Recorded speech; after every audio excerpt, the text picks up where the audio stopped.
Conexão. Oi.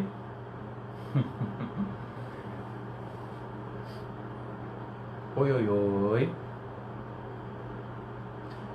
Oi, oi, oi. Oi, oi, oi.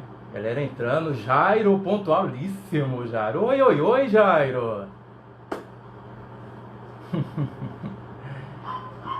E aí, meu povo? Tudo bem com vocês? Boa noite, boa noite, boa noite pra vocês. Espero que esteja tudo bem, viu? Receba o meu abraço de luz aqui pra vocês. Vamos bater papo, que é o que a gente quer, começar a nossa live. Convidei o psiquiatra e educador com foco em comportamento, Dr. Jairo Bauer, meu povo, para comentar os possíveis impactos da pandemia e do período de quarentena na nossa cabecinha aqui, beleza? Vamos chamar aqui o doutor Jairo! Jairo! Jairo!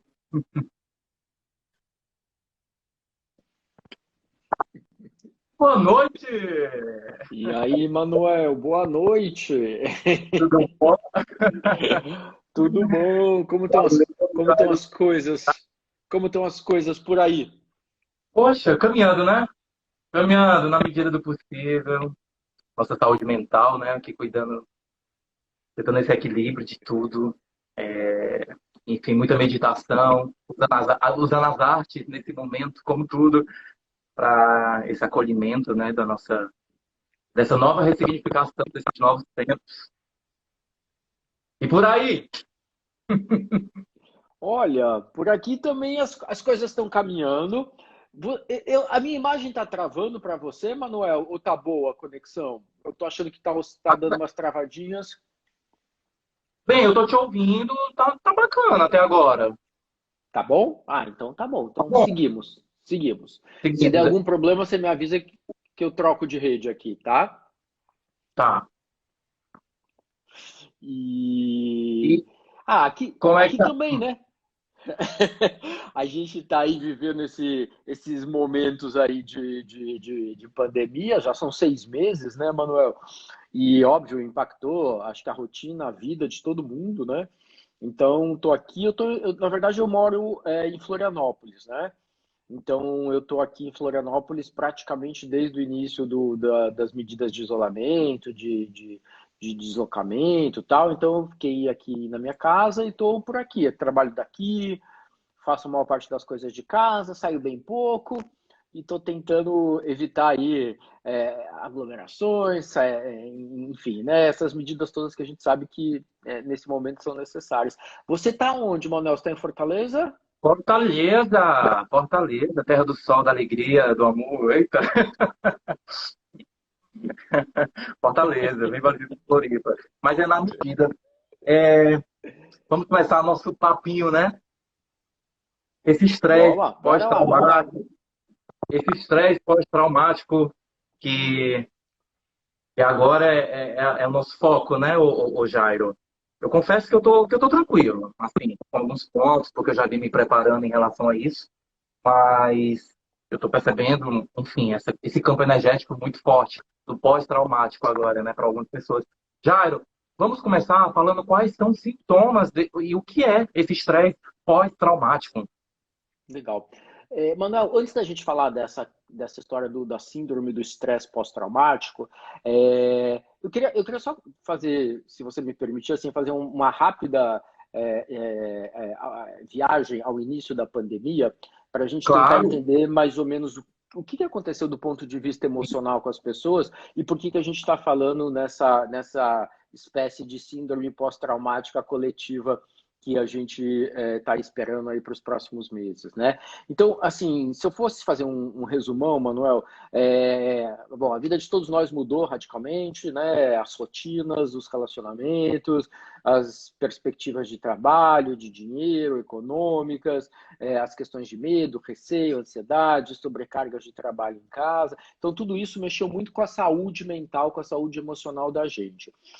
O brasileiro, Manuel, ele já vinha enfrentando uma espécie de se não uma epidemia, um aumento importante do número de casos de ansiedade e de depressão nos últimos anos, né? O Brasil, segundo a Organização Mundial da Saúde, é um dos 3 países mais ansiosos do mundo e um dos 4 que a gente tem mais depressão no mundo. Então a gente vinha realmente numa curva ascendente aí por conta das crises econômicas, sociais, políticas, também as questões pessoais, enfim, tudo isso se soma, né? Então a gente já vinha tendo uma saúde mental mais complicada. Com a pandemia, isso aumenta, Manuel, né?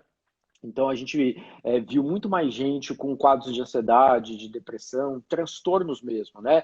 Então, síndrome do pânico, transtorno obsessivo compulsivo, doença de ansiedade generalizada, depressão clínica mesmo, tal. Então, a gente viu muito isso nesses últimos meses, né?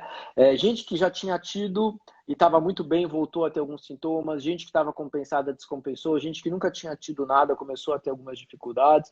Então, isso a gente veio vendo nesses últimos meses. E agora, né, Manuel, com essa flexibilização que a gente está enfrentando, né, existe uma certa ambiguidade emocional, né? De um lado, a gente não aguenta mais ficar em casa, a gente não aguenta mais ficar sozinho, não aguenta mais ficar isolado, não aguenta mais a crise econômica. Por outro lado, Manuel, a gente quer muito,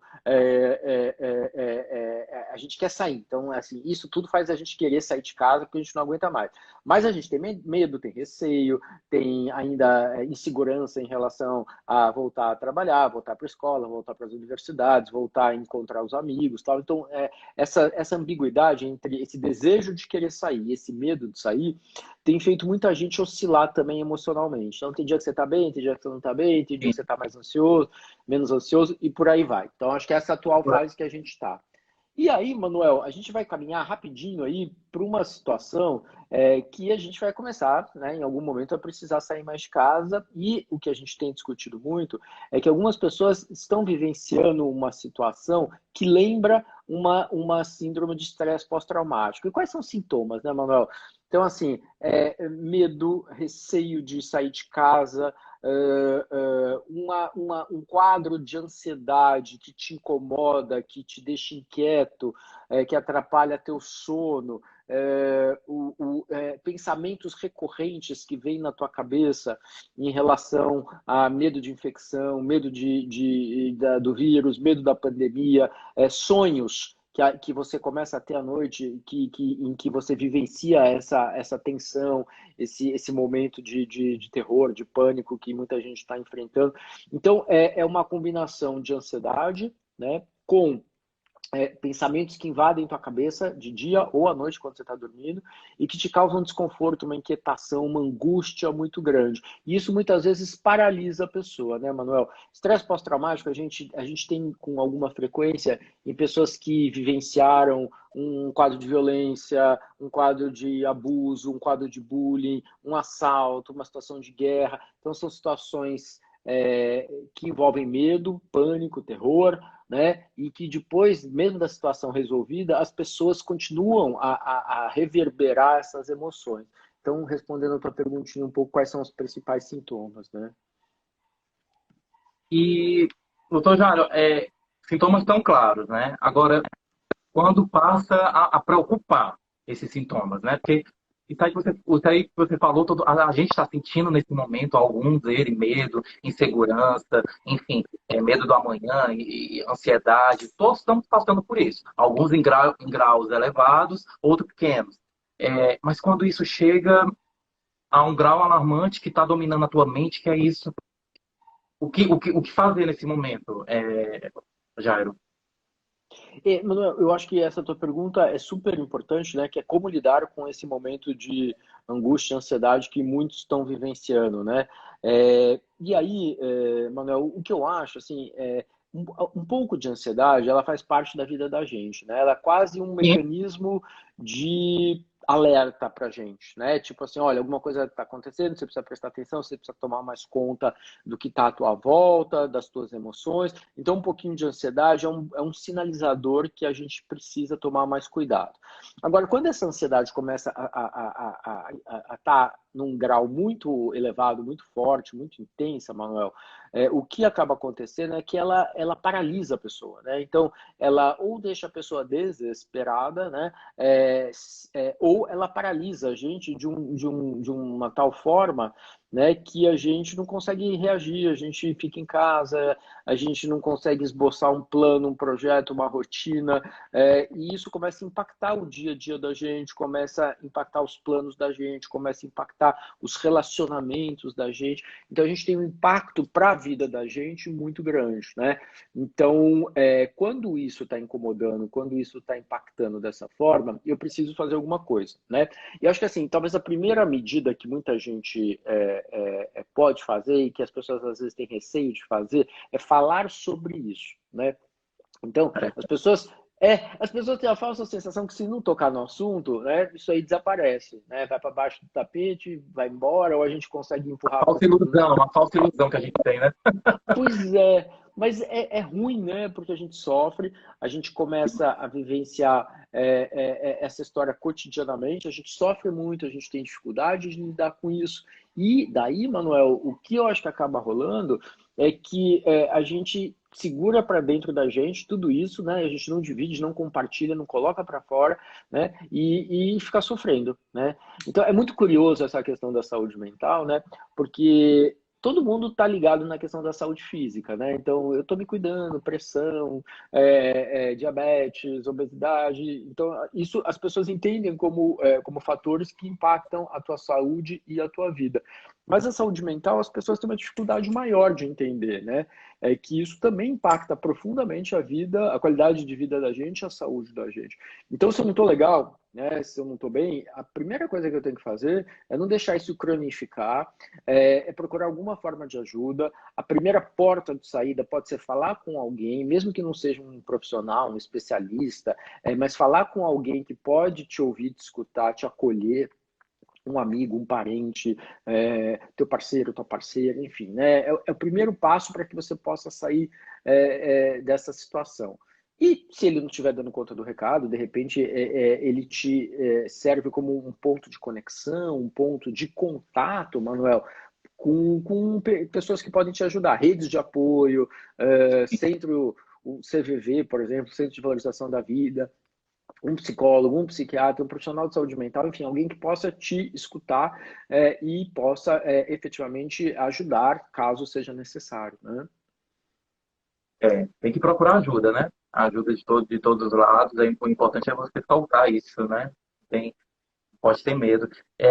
Já eu estava vendo, eu queria te perguntar isso, como você avalia esse tipo de comportamento, né? Eu estava vendo pessoalmente isso também, a questão do impulso com ansiedade. Está levando as pessoas a estar quebrando essa quarentena.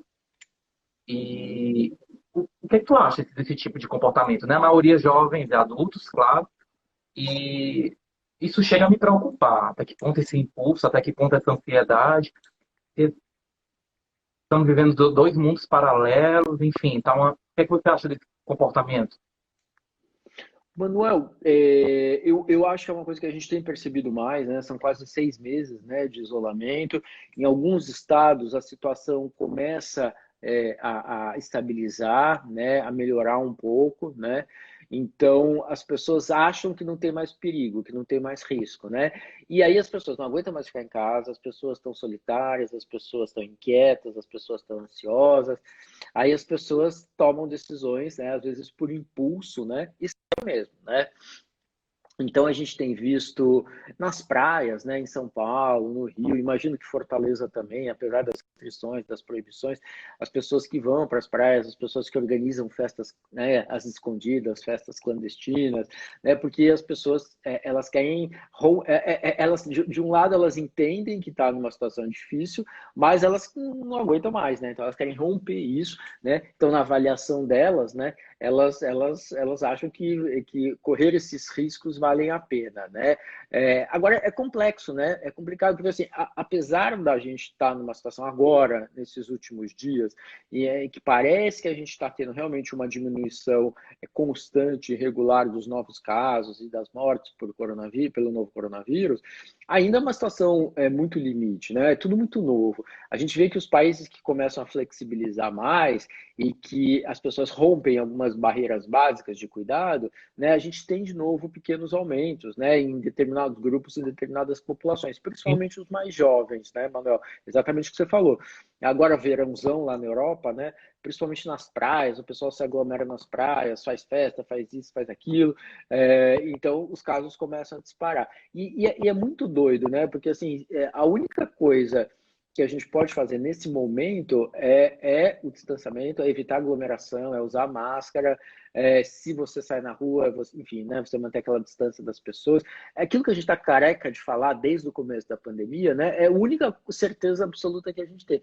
Porque é um vírus, Manuel, que ele gosta de gente junto, né? Então, quanto mais gente junta tiver, mais fácil ele passa de uma pessoa para outra, né? Quer dizer, gosta entre aspas, porque o vírus não tem, né, essa percepção, mas para ele se multiplicar, ele precisa do maquinário das células das pessoas. Então, para pular de uma pessoa para outra e continuar a sua perpetuação, ele precisa de gente junta, né? Se as pessoas estiverem distantes, se as pessoas criassem barreiras mais efetivas contra ele, né, ele começa a diminuir a sua velocidade propagação, enfim, e por aí vai. Né? Então, acho que é uma questão que eu acho que é delicada nesse momento, mas que a pessoa precisa se preservar e acho que tem que ter um pouco de consciência do coletivo, né, Manuel? O quanto essa minha atitude pode impactar as pessoas que estão à minha volta, né? Por exemplo, você está na tua casa, você não aguenta mais, você está sozinho, você quer ver alguém, aí você entra num aplicativo de encontro, você encontra uma pessoa que você não conhece bem, mas a pessoa também, a pessoa conta que está isolada, você fala que você está isolada, aí vocês pesam riscos e avaliam que vale a pena se encontrar, né? Aí vocês vão lá e vão tentar se encontrar. Só que, Manuel, nessa situação, a gente não tem certeza absoluta, né? Se a pessoa, né? A gente tem certeza do nosso comportamento, né? Mas a gente não tem certeza do comportamento dos outros, né? Então, e aí é complexo, né? Porque como que fica, né? Assim, eu quero, eu tenho vontade, tenho desejo, tenho libido, tenho tesão, né? Tenho vontade de encontrar alguém, mas como que eu lido com isso, né, sabendo que eu tenho risco? E se eu moro com pessoas mais velhas, se eu moro com pessoas que têm alguma condição de saúde, né, minha responsabilidade aumenta, o meu cuidado aumenta. Então, é difícil, né? São decisões cotidianas, né, diárias aí, mas se o pessoal pudesse segurar um pouquinho mais, né, ia ser bom, né? Porque a gente ainda está com taxas de transmissão menores do que um, né? Altíssimo, Mais altíssimo. altas ainda, né? Mas ainda Alta, são altas. tem previsão de vacina. Eu trouxe até numa live a doutora Rosana, que faz parte enfim, do grupo, acho que você deve conhecer, aí de São Paulo. E não tem previsão, gente. É para ano que vem. As pessoas insistem em criar um mundo, sabe? Uma fábula na sua cabeça, um mundo fantasioso de que vai existir. Isso também seria uma fuga, né? Seria um trauma também. Eu não sei classificar, mas poderia chamar de trauma também esse tipo de fuga, ô Jared? Você imaginar, sabendo da realidade, mas querer imaginar esse mundo para poder se viver, continuar e não pirar, né? Porque assim, eu acho que cada um vai criando o seu mecanismo de defesa, né? É, Para sua mente. Então, por exemplo, as pessoas que são farristas, que amam farras, que vivem para farras, conheço muitas, nesse momento elas estão indo para as farras. E elas estão indo para as farras.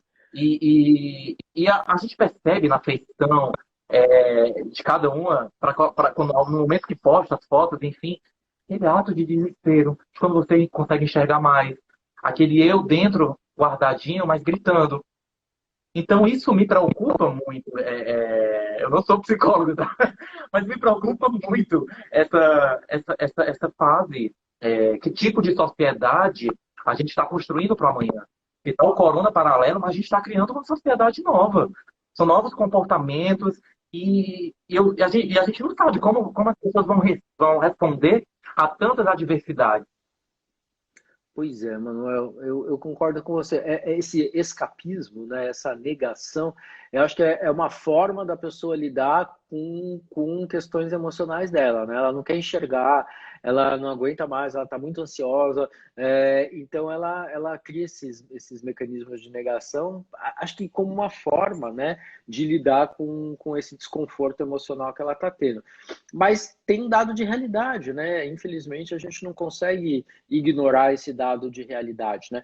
Então, assim, o que algumas pessoas podem fazer, o que poderiam fazer, de repente, poxa, não aguento mais não ver meus amigos, tal. Então, de repente, marca de encontrar com teus amigos nas cidades em que a situação está um pouco melhor, né, e que isso é possível, é permitido. Vai para um lugar aberto, né, mantém uma distância, todo mundo usando máscara. E digo assim, todo mundo não é um grupo gigante, né? É um amigo, dois amigos, né? Enfim, pessoas mais próximas a você, que também estão tendo cuidados, mas vocês saem, vocês se cuidam, vocês usam máscara e tal. Então, talvez como uma forma de extravasar um pouco, mas mantendo, né, as recomendações de isolamento, de uso de máscara e de proteção, né? Agora, por exemplo, o momento da intimidade, Manuel, é virtualmente impossível, né? Você ter um momento de muita intimidade com alguém sem se expor a risco, né? Claro. Ainda mais alguém que você não sabe exatamente como está se cuidando, né? Diferente, e é curioso a gente fazer um paralelo, né, Manuel? Diferente da história do HIV, né? O HIV, basicamente, você pode fazer, né, qualquer coisa que você quiser com a pessoa, com as pessoas que estão à tua volta, desde que você tenha alguma estratégia de proteção, de prevenção, né? Camisinha é a mais completa, mais ideal, mas você tem outras, né? Você tem as profilaxias pré-exposição, pós-exposição, enfim, você tem algumas possibilidades para evitar o risco, né, de transmissão do HIV de uma pessoa para outra. Coronavírus, né, a gente não tem isso ainda, né? Não tem um antiviral efetivo, não tem um remédio que funcione como profilático, não tem, né? Então, assim, e o básico do básico do básico, que é o momento de um momento de intimidade, que é um beijo, né? Talvez seja uma das práticas de maior risco de transmissão do coronavírus, né? Talvez, se a gente pudesse isolar, né, os comportamentos de intimidade que duas pessoas têm, o beijo, né, que é o básico, né? Você quer beijar alguém quando você está, quando você encontra essa pessoa, quando você tá afim dessa pessoa, mas o beijo, né, é o local em que você pode, é o momento que você pode trocar mais vírus, partículas virais e por aí vai. Então, o teu risco é muito grande. Então, daria para fazer um sexo, as pessoas estão me perguntando muito isso, mas dá para fazer um sexo com redução de risco, com estratégia de redução de risco? Eu falo, olha, é complexo, né? Porque teria que ser sexo a céu aberto, né? Não podia ser num lugar fechado, É mais de uma pessoa que preferência. não quer enxergar a realidade, né, Jair? É mais uma, porque faz uma pergunta tão óbvia que a negação. Teria que ser sexo a céu aberto, usando máscara, de preferência um de costas para o outro, né? Sem beijar, né? E sair de lá, vai correndo tomar um banho, né? E fica lá com sabonete, com álcool gel para evitar as partículas. Quer dizer, é muito chato, né? É, o oposto, para mim é o oposto do erótico, assim. Eu não consigo ver nenhum desejo nessa. Fora a É tensão, broxante, né? eu não consigo nem imaginar essa cena. É. E é o que está mais acontecendo agora, né, Jair? Por exemplo, eu tenho vários amigos casados, amigas casadas, e o que teve de relacionamento que foi pro Beleléu, gente se descobrindo. É, como é que tá? Eu acredito que você tá recebendo, deve estar recebendo muito essa questão do trauma amoroso. Eu sou solteiro, eu não tenho esse trauma, graças a Deus. Mas como é que você tem esse trauma? Porque a gente só vendo do lado, amigo, a amiga minha, o marido se descobriu gay com outro homem, assumiu para ela nessa quarentena. A outra se separou porque não queria mais, não aguentava. Começou a perceber os costumes do marido, que até então, antes da pandemia, não via por causa dos horários, tal, batia, viu aquela coisa. Agora que ficou quase 6 meses juntos, viu que não era aquilo, viu que não era amor, viu que, que era cilada, como diz, né, aquela música do molejo. Como é que você vê isso, Rogério? Eu concordo com você, Manuel, porque na verdade a gente estava falando até agora dos solteiros e do desafio dos solteiros de conhecer alguém nesse momento. Mas para os casados, a coisa também não é óbvia e fácil, né? Em teoria, os casados poderiam se dar melhor, né, nesse momento, já que, né, as duas pessoas, né, o casal, enfim, estão embaixo do mesmo teto, nas mesmas condições de isolamento de quarentena, tal. Então a vida sexual podia ficar muito boa, né? Melhor do que o do solteiro, do coitado do solteiro que tem ali que ficar tomando mil precauções para encontrar alguém, então muitas vezes não vai nem encontrar alguém. E aí o que a gente vê é que, do ponto de vista prático, os casais que estavam afim de, né, rediscutir suas relações, redimensionar suas relações, investir na relação, redescobrir tesão, amor, muitos casais arregaçaram as mangas e foram atrás. Porque assim, acho que ninguém mais acredita nesse momento que casamento é uma coisa assim que é garantia de estabilidade para a vida toda, né? Então, não é um processo super dinâmico. O equilíbrio a gente vai tendo que achar esse ponto de equilíbrio o tempo inteiro. É uma batalha diária, né? Assim, é uma tensão diária para você não deixar ele cair no lugar comum e etc, né? Então, assim, os casais que estavam afim, arregaçaram as mangas, eu acho que podem estar vivendo um momento muito bom. Mas tem casais que vivenciaram exatamente isso que você está falando, né?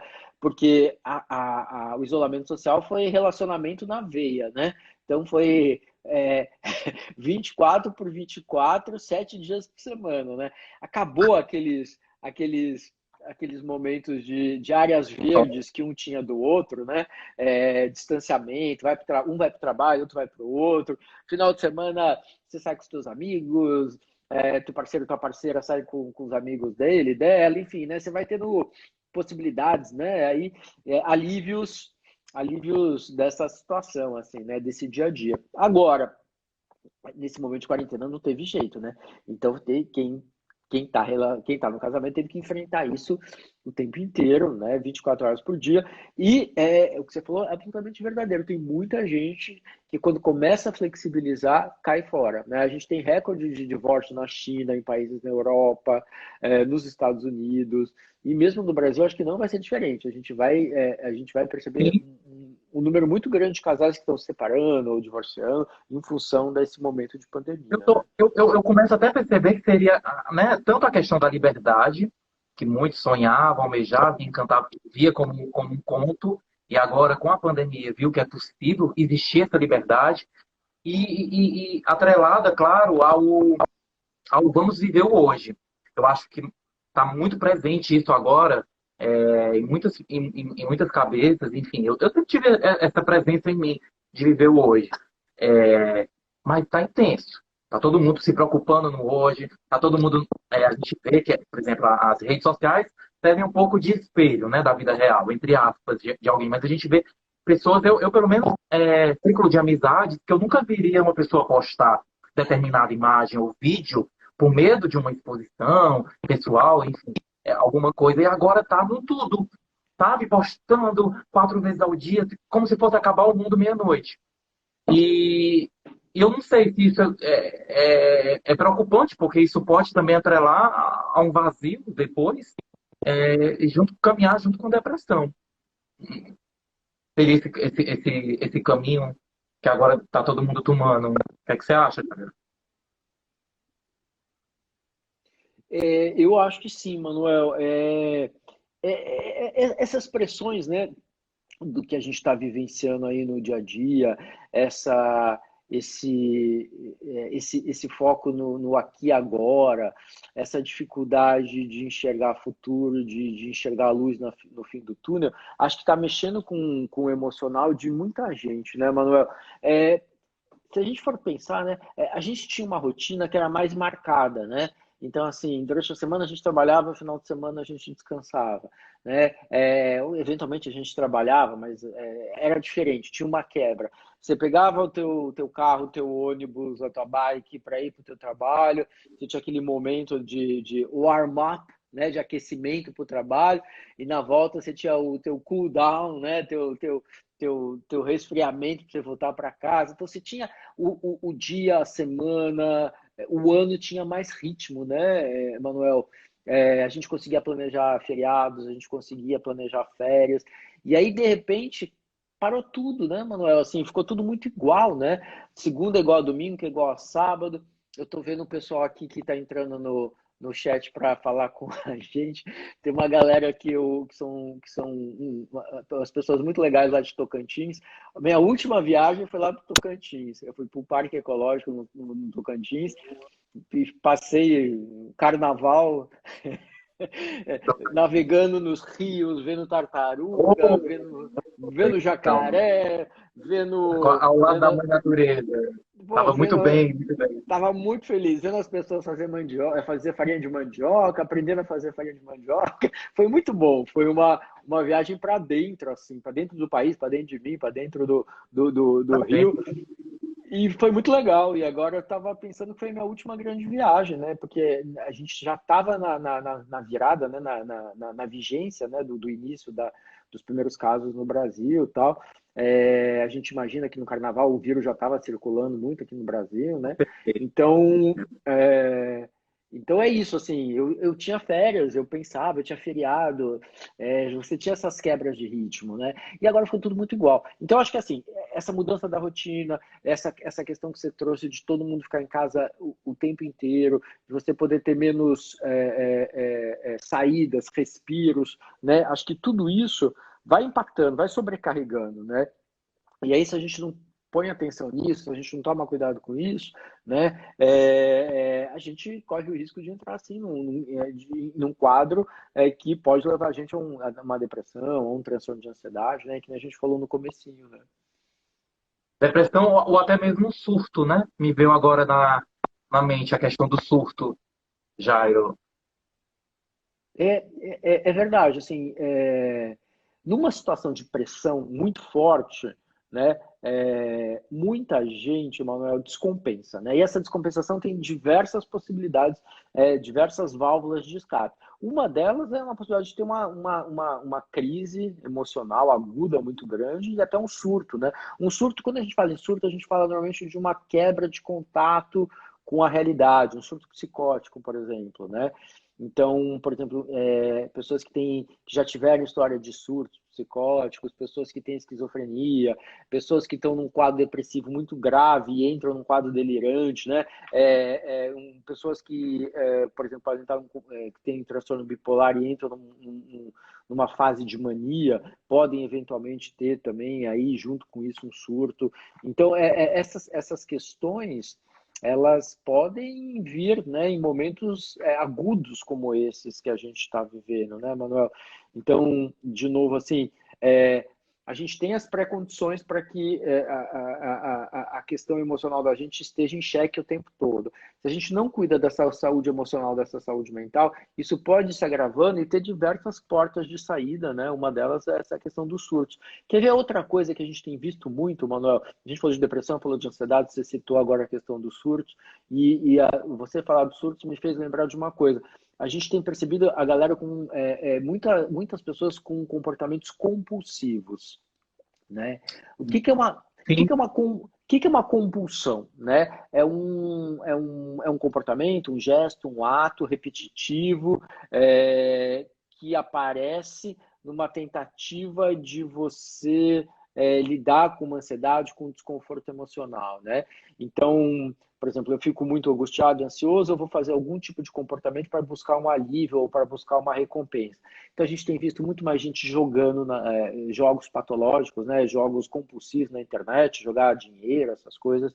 Muita gente fazendo compras compulsivamente, né? Já que não pode ir no shopping, já que não pode sair na rua, o pessoal entra nos mercados virtuais aí da internet, começa a comprar coisa que nem precisa e aí depois não sabe nem como pagar, né? Então a gente tem essa compra compulsiva, tem gente que está bebendo de uma maneira mais compulsiva, tem gente que está comendo de uma maneira mais compulsiva, tem gente que passou a usar medicamentos de uma maneira mais compulsiva, ansiolíticos, tem gente que começou a abusar de drogas de uma maneira mais compulsiva, e isso pode levar, numa situação como essa, né, nos casos mais extremos, né, a um quadro psicótico, por exemplo, um surto. Né? Então, por exemplo, o indivíduo que fumava maconha uma vez por semana, aí o cara, para lidar com a ansiedade, ele começa a fumar todo dia, 2 vezes por dia, 3 vezes por dia, e aí a maconha não vai fazendo o mesmo efeito que ele vai procurando uma maconha mais forte e tal, e aí o cara entra numas de, muitas vezes,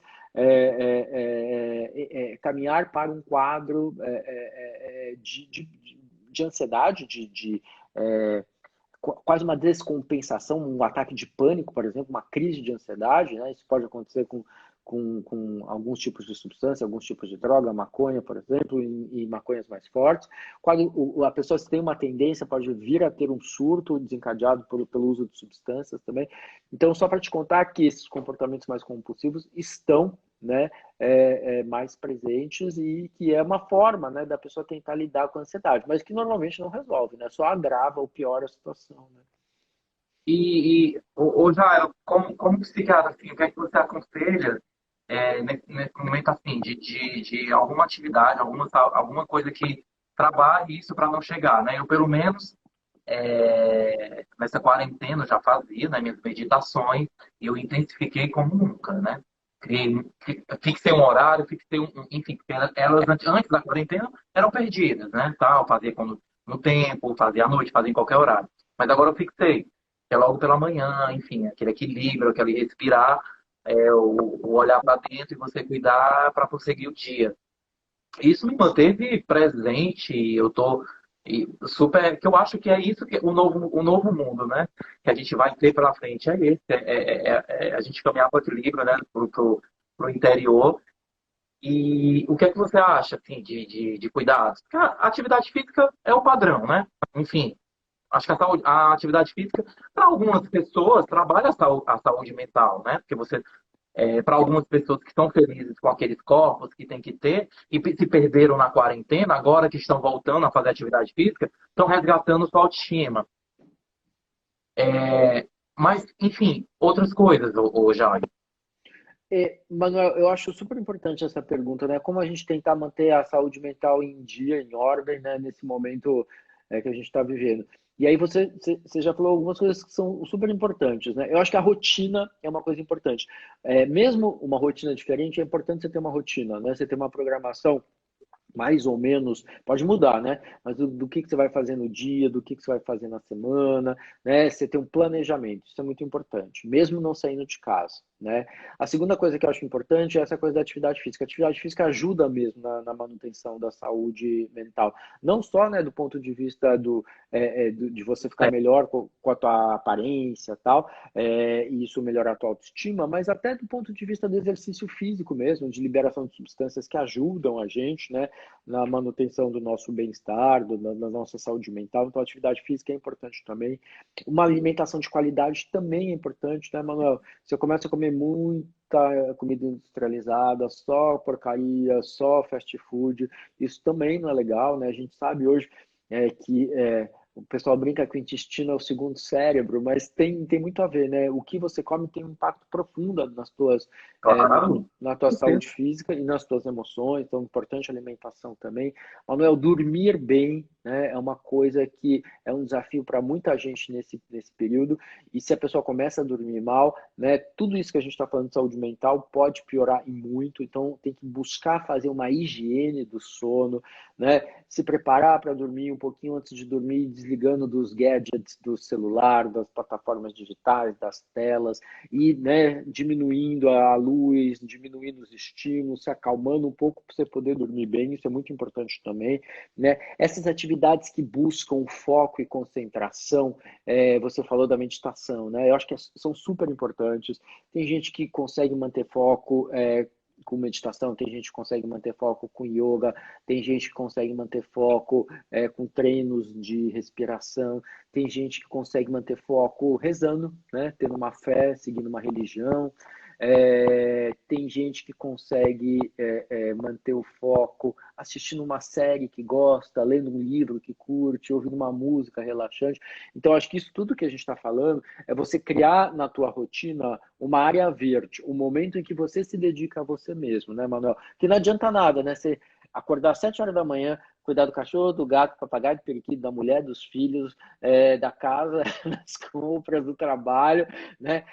Sentir que 24 horas por dia não dão conta do recado, você precisaria de um dia de 48 horas, 60 horas, né? Que você nunca dá conta, você está sempre devendo e você não conseguiu reservar um mísero momento desse dia para você se cuidar, para você se curtir, para você se repensar, até para você olhar para dentro para sacar se você está bem ou não, né? Porque a gente sempre claro. né? A gente é sempre o nosso melhor termômetro, né? Então, eu acho que isso é muito importante, assim, de você olhar, perceber como que você está, né, para você poder se adequar. Manuel, e aí eu fico, a gente falou um pouquinho dessas coisas todas, né, e aí eu fico pensando em três imagens que me vêm muito à cabeça quando a gente fala nessa história de saúde mental, né. A primeira delas é um jogo de tabuleiro. Você deve ter jogado muito quando você era mais jovem, talvez, né? Você continua jovem, né? Talvez você continue, continua jogando até hoje, mas imagina, a gente está mais ou menos num jogo de tabuleiro que a situação é mais ou menos a seguinte: avance duas casas, volte uma casa, fique três jogadas sem jogar, três rodadas sem jogar. Então, a gente está tendo que se adaptar a uma rotina que a gente não sabe exatamente para onde ela vai. Então, essa flexibilidade, essa resiliência de lidar com esses momentos é muito importante. Acho que esse é um ponto muito legal para o equilíbrio. Outra imagem que eu gosto muito, Manuel, é uma história que é a seguinte. No começo da pandemia, a galera falava assim, tá todo mundo no mesmo barco, estamos todos, né, juntos nessa, vamos atravessar, todo mundo no mesmo barco e tal. E aí, outro dia eu estava conversando, eu estava até usando essa imagem do mesmo barco, e alguém falou para mim, na verdade, a gente não está no mesmo barco, né? A gente está todo mundo na mesma tempestade. Agora, os barcos são diferentes, né? Então, assim, quem tem grana, quem tem suporte familiar, quem tem suporte psicológico, quem tem rede de apoio, tem barcos mais fortes, né, Manuel, para atravessar essa tempestade. Agora, imagina quem não tem grana, né? Quem depende do salário do mês para viver e que perdeu o emprego, né? Quem mora nas periferias das grandes cidades, quem faz parte de populações excluídas, quem não tem rede de apoio, quem está sozinho no mundo, quem tem algum transtorno mental, história de um transtorno mental. Enfim, o barco não é igual para todo mundo, né? Então, isso pode definir como a gente vai atravessar esse momento, né, de uma maneira mais fácil ou mais difícil. Então, eu acho que seria muito importante, né, junto com essa pandemia, ver essa noção de que assim, a gente precisa tentar dar um suporte, né, para as pessoas. E esse suporte, para algumas pessoas é um suporte financeiro, para algumas pessoas é um suporte de rede de apoio emocional, para algumas pessoas é um suporte de incluir essas pessoas que vivem excluídas, vivem à margem, vivem nas franjas da sociedade, trazer para mais perto, porque essa humanidade, essa empatia podem fazer toda a diferença nesse momento. Então, acho que essa é uma outra imagem importante. E uma outra imagem que eu fico na minha cabeça, né, que a galera fica sentada às vezes em casa falando assim, quando tudo isso acabar eu vou ser feliz de novo, né? Então assim, a luz lá no fim do túnel. Então, o Manuel já contou para a gente hoje que vacina tão cedo a gente possivelmente não vai ter para todo mundo, né? Talvez a gente tenha os primeiros testes finalizados agora, a aprovação das vacinas, aí começa a produção, aí você tem que vacinar primeiro as populações de risco, profissionais da saúde, os mais idosos, quem tem condições de saúde. A vacina para todo mundo, para a população toda, não vai acontecer de uma hora para outra. Então, a gente tem um tempo até lá. Agora, ficar sentado, né, esperando que tudo acabe para que você possa ser feliz, né, é de uma complexidade muito grande. Na verdade, e o próprio projeto pessoal de cada um de nós de construção da felicidade não tem muito a ver com essa coisa da luz no fim do túnel, né? É o caminho, é o processo, é o túnel, né? Não é a luz no fim do túnel, é o túnel em si, né? E aí, nesse túnel, a gente tem que ir acendendo, né, Manuel? Luz, vela, candelabro, interruptor, o que a gente achar, né, no meio do caminho, para ir balizando a gente e a gente poder buscar essas alegrias, esses contentamentos, esses momentos de alívio, de troca, de empatia, de felicidade com as pessoas que estão em volta da gente, que a gente gosta, né? Não dá para ficar sentado esperando acabar, porque vai demorar, né? E trabalhar, né? Esse autoconhecimento, né? Agora a gente está num momento, que abri até a live falando, sempre falo de ressignificação de nossas vidas, de se perguntar mesmo, de se questionar o porquê que eu estou aqui nesse mundo, o que é que eu faço parte, estar nesse momento de se olhar no espelho. Eu gosto muito do espelho, de você olhar, de você conversar, de você olhar seu reflexo, de você se olhar e saber dos seus defeitos. É um momento de autoconhecimento muito forte, Sem né? dúvida, Que todos nós precisamos ter nesse momento, assim como tudo parou. Tudo parou e a gente está nessa fase de autoconhecimento. Eu acredito que vamos continuar apanhando até criarmos um certo equilíbrio para poder prosseguir aqui nesse plano, né? Porque a gente já sabe aí, enfim, do que está acontecendo com a natureza, da sustentabilidade, enfim, que isso tudo tem causas, né? Estamos pagando o preço do que a gente, colhendo o que a gente plantou nesse momento. E acho que o autoconhecimento, Jairo, nesse momento é tudo, né? De você ter uma humildade de se reconhecer seus defeitos enfim, parar, olhar o mundo, humanizar, né? Dar um braço, saber que você tem um barco maravilhoso, mas tem gente que não tem esse barco, e aí, sabe? A gente cria um pouco assim também. Muitos dos questionamentos disso, sabe? Eu questiono muito isso e às vezes eu até dou uma pausa, porque isso pode vir de uma forma não agradável para mim, né? Em termos em campos energéticos, talvez até traumas, né? Mas é muito complicado você lidar com esse tipo de mente, né? Assim, quando você vê que a outra pessoa não está caminhando naquela uma coisa tão clara que enfim, ajudar, humanizar, o que tá sendo claro. Está estampada a mudança que a gente precisa ter, nossa. E isso é preocupante. Eu concordo totalmente com você, mas eu acho que é um momento de. A gente, acho que em poucos momentos na história a gente teve tanto tempo para ficar em casa e ter a possibilidade de, porque para quem está afim, né, Manuel, de olhar para dentro e se perceber e tentar mudar, tentar melhorar, tentar mexer em algumas coisas que não estavam legais, né? Porque assim a tendência da gente é ignorar, né, o que a gente tem de ruim, né? É investir no que a gente tem de bom, ignorar o que tem de ruim e vamos tocando para frente, né? Às vezes assim a gente faz isso até gastando energia, né? Assim, eu não quero olhar para as coisas que eu não gosto, eu não quero olhar para as coisas que eu sei que eu tenho dificuldade, eu não quero olhar para as coisas, para os meus lados, para as minhas sombras, né? Para usar uma imagem aí de psicologia analítica, né? Não quero olhar para as minhas sombras, quero olhar só para frente, só para fora. E não dá, né? Eu acho que assim, o crescimento tem muito a ver com essa percepção de você. Eu gosto dessa imagem, né? A gente é o nosso melhor termômetro, né? Assim, para saber como que a gente está e até quando até quanto e quando a gente pode olhar para dentro. Porque você falou, às vezes olhar para dentro não é fácil, né? Porque você vê coisa que você não gosta, né?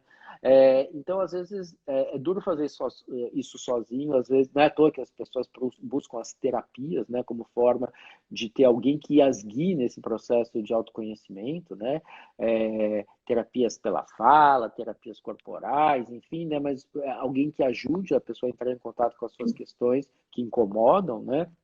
Mas, de qualquer jeito, esses processos são processos, sim, de mudança e de crescimento, né, Manuel? Mas aí a pessoa precisa estar afim, né? Porque tem gente que vai entrar da pandemia, sair da pandemia, passou 10 meses em casa, passou um ano em casa e E vai sair continuou igual. e continuou querendo não ver o que tinha de ruim, o que tinha que podia melhorar Aí eu fico e, agoniado quando eu vejo isso. mas tem, né? A gente sabe que tem, né?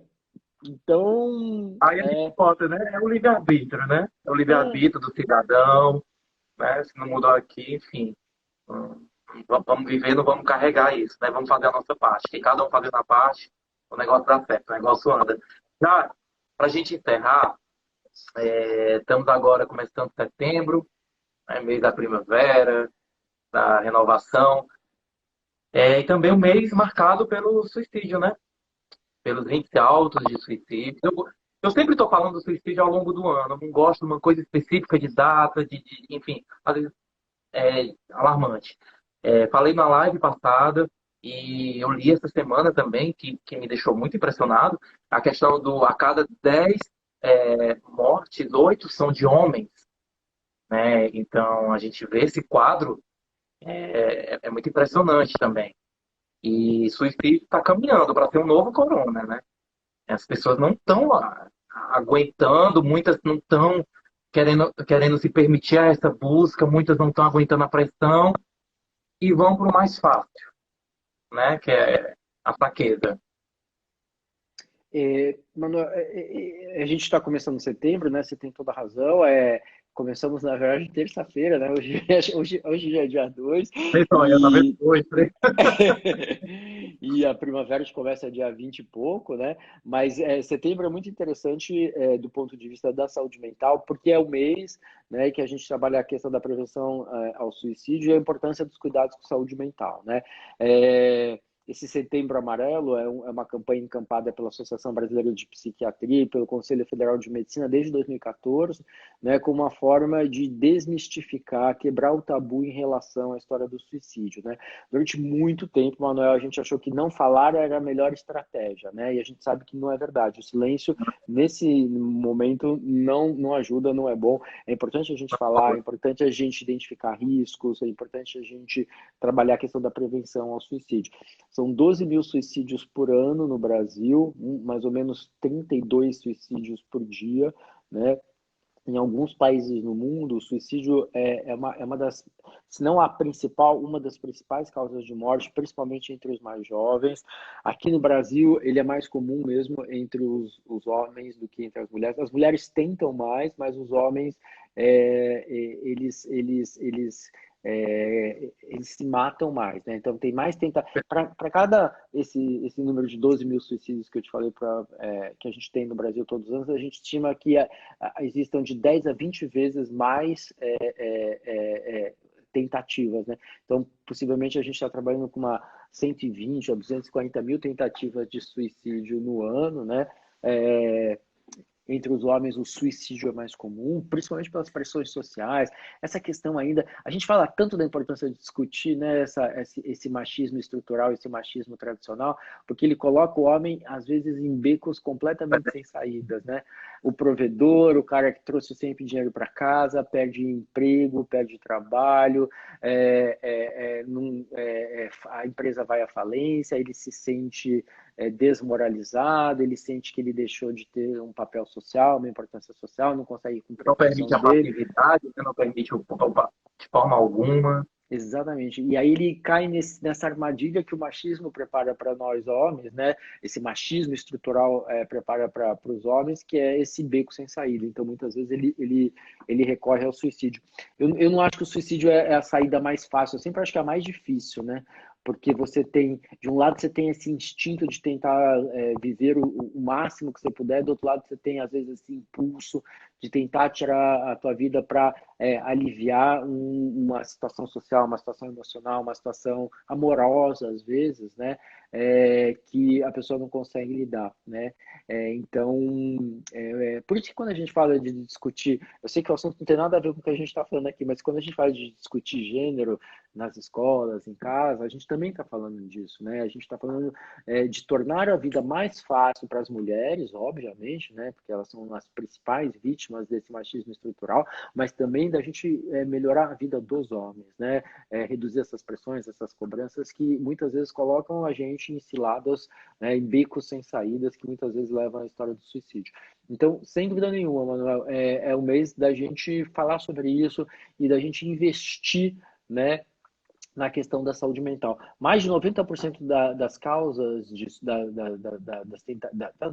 dos suicídios mesmo, né, tem como origem um transtorno mental, principalmente depressão, doença bipolar, abuso de substâncias, né? Então, normalmente a causa é um transtorno maior, um transtorno psiquiátrico maior.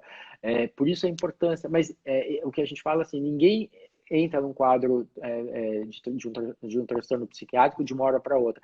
Você tem todo um adoecimento psíquico, você tem todo um adoecimento psicológico, um adoecimento emocional. Então, a gente tem que interferir antes de chegar numa situação dramática como essa. Ótimo. Muito bom, viu, cara? É complicado, né? Porque a gente fala de fraqueza, mas enfim, é muito complicado para quem, enfim, é muito forte. Acho que é uma cena muito forte isso. Jairo, deixa uma mensagem para quem está aqui nesse momento com a gente e está precisando lidar com esses traumas. Olha, Né? São tantos traumas, a pandemia trouxe perdas emocionais, as perdas financeiras, as físicas, são tantas surgindo na mente. E para quem não está sabendo lidar nesse momento com controle, o que é que tu deixa aí para todo mundo? Pô, Manuel, eu acho que eu queria falar que acho que assim, a coisa mais importante é a gente entender que todos nós, né, estamos enfrentando um momento muito único, né? Quer dizer, é uma novidade, a gente está tendo que lidar com essas incertezas, com essas inseguranças, de uma maneira nunca vista, né? É um estado de exceção isso que a gente está vivendo, né? De absoluta exceção. Então, assim, acho que a gente tem que ser tolerante e paciente com a gente mesmo, né?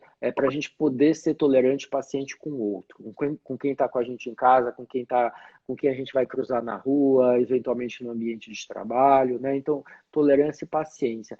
Manuel, a gente vai sair dessa? Vai, com certeza. A gente não vai sair para uma situação parecida ou imediatamente igual a que a gente tinha antes, né, Manuel? Então, a gente vai passar por um tempinho que a gente vai precisar ter mais paciência, mais tolerância com todo mundo, com o mundo, com a vida, né? Então, é fundamental que a gente tenha esse exercício de paciência e tolerância. E se a gente não estiver legal, Manuel, converse, fale, procure ajuda, não fique amargurando sozinho, porque é muito importante a gente falar, né? A hora que a gente fala, a gente muda o ângulo que a gente está enxergando as questões, e isso pode fazer toda a diferença. Então, falar é central, é fundamental. Manuel, a gente preparou um conteúdo especial esse mês no Setembro Amarelo, numa parceria com o site do Dr. Drauzio Varela.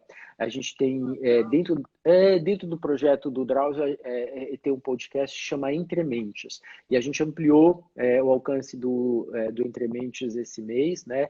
Eu fui convidado a produzir alguns conteúdos, e a gente está fazendo umas coisas muito legais de saúde mental, de prevenção ao suicídio, de esclarecimento às pessoas, à população, respostas de dúvidas, em várias plataformas, YouTube, Instagram, site mesmo. Então, pessoal, dá uma olhadinha, pode procurar lá no meu Instagram. No teu stories, eu acho que vi alguma coisa em relação rápido hoje. Tu colocou o link. Coloquei. Começou ontem, eu coloquei o link. Quem quiser dar uma espiadinha, dá uma olhadinha ou lá no meu Instagram, Jairo Boer Oficial, ou dá uma olhada, dá uma caçada aí na internet no Entrementes. É isso, Manuel. Muito obrigado pelo convite, pela oportunidade. Eu que agradeço.